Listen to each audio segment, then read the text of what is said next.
এখানে পিছনে দারে আরকাম বলতো, কথা বলো না। দারে আরকাম বলতো, ওই জায়গাতেই হলো দিনের এবং এখানেই রাসূল সাল্লাল্লাহু আলাইহি ওয়াসাল্লাম নবুয়ত প্রাপ্ত হওয়ার পরে সাহাবায়ে কেরামদেরকে বিভিন্ন দিনের বিষয়গুলো শিক্ষা দিতেন। এই জন্য এটাকে মক্কার প্রথম মাদ্রাসাও বলা হয়। এবং ওমর রাদিয়াল্লাহু তাআলা এদিকেও পাহাড়, এদিকেও পাহাড়, এই পথটা ছিল একটু গ্রিপ হতো। আর সেই দারে আরকাম, এই যে এই জায়গাটা দেখেন, এখানে লেখা আছে, ইংরেজিতে লেখা আছে নবী গেট, আর নবী গেট লেখা আছে, আরবিতে লেখা আছে বাওয়াবাতুন নবী। এই জায়গাটা, এটা তো এখন সম্প্রসারণ হয়ে দিকে আসছে, আরও ওই দিক পর্যন্ত জায়গা ছিল, অনেক বিস্তৃত জায়গা ছিল। এটাই হলো দারে আরকাম এবং এটাই মক্কার প্রথম মাদ্রাসা ছিল। এই জায়গায় সাহাবায়ে কেরামদেরকে দিন শেখাতো। হযরত ওমর রাদিয়াল্লাহু তাআলা কী করেছে, মাথা নেওয়ার জন্য, রাসূলের মাথা নেওয়ার জন্য কি রওনা দিয়েছে। কথার মধ্যে অনেক লম্বা ঘটনা, এটা এখন বলতে গেলে তো যাই হোক, তার বোনের বাসায় গেছে, যাওয়ার পরে সূরা তাহা তেলাওয়াত করতেছিল, বড়িকেও ছাপ্পড় মারেছে, দিকে মারছে, রক্তাক্ত করেছে। তারপরে ও জিজ্ঞেস করে কি পড়তেছো, এটা তোমাকে দেওয়া যাবে না, তুমি না পার। তারপরে সৌদি করে আসছে, তারপরে পড়ছে, তারপরে তরবারি নিয়ে চলে আসতেছে। আগের দিন রাত্রে রাসূল সাল্লাল্লাহু আলাইহি ওয়াসাল্লাম তো দোয়া করেছিল, আল্লাহ তুমি দুই ওমরের কোনো এক ওমরকে দ্বারা তুমি ইসলামের কি করো শক্তি দেবো। আল্লাহ পাক রব্বুল আলামিন ওমরের জন্য দোয়াটাকে কবুল করেছে।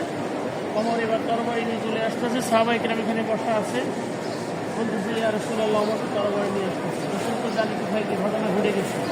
রাসূল বলল ওমরকে আসতে দাও।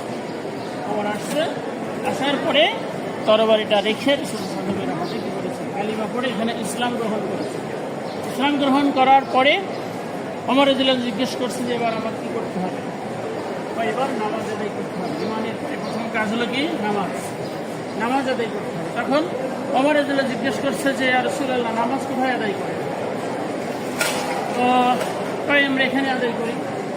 নামাজ কেন এখানে আদায় করতে হবে? আল্লাহর ঘর এখানে, নামাজ কেন এখানে আদায় করবে? ওমর বলে যে আমি বুঝতে পেরেছি ইয়া রাসূলুল্লাহ, কেন এখানে নামাজ আদায় করে। এবার ওমর রাদিয়াল্লাহু তাআলা ওই তরবারি নিয়ে বের হয়েছে, রাসূলুল্লাহকে সাথে করে নিয়ে ঘোষণা দিচ্ছে, যদি কেউ তার স্ত্রীকে বিধবা করতে চাও, মক্কাবাসীরা আমার সামনে চলে আসো। কেউ যদি তার সন্তানকে যদি এতিম করতে চাও, তাহলে আমার সামনে কী করে চলে আসো। এইভাবে ঘোষণা দিতে গেছে।